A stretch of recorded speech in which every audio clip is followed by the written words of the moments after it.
এই সৈনিক ক্লাবের এই রাস্তাতে জ্যাম কিন্তু সেরকম বাঁধার কথা না।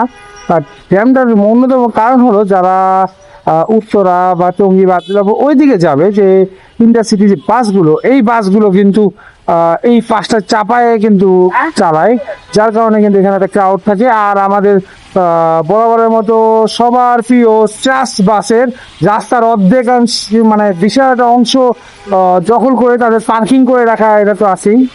আর ট্রাস্ট মানেই মনে করেন যে কি বলবো, এটা বলে লাভ নাই তাই, মানে আলাদা একটা পাওয়ার ভাই। যার কারণে আপনি ট্রাস্ট যা করবে তাই রাইট, আর আমরা যা করব তবে রং। আর এগুলো দেখার কেউই নেই, কারণ প্রশাসন এখন চোখে কালো কাপড় দিয়ে বসে আছে। আর সর্বোপরি বলতে হবে ভাই, তিন দিনের একটা কথাই বলতে হবে যে ভাই আগেই ভালো ছিল। কারণ বর্তমানে যে যার মতো সবাই পাওয়ারফুল, সবাই ক্ষমতাধর, আর আমরা যারা সাধারণ মানুষ এসেছি তারা ধৈর্য। যার কারণে মানে আর কিছু বলে লাভ নেই, এই যে রাস্তা ব্লক করে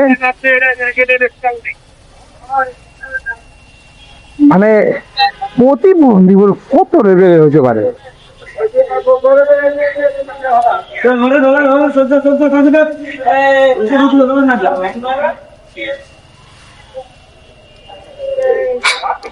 সদ্য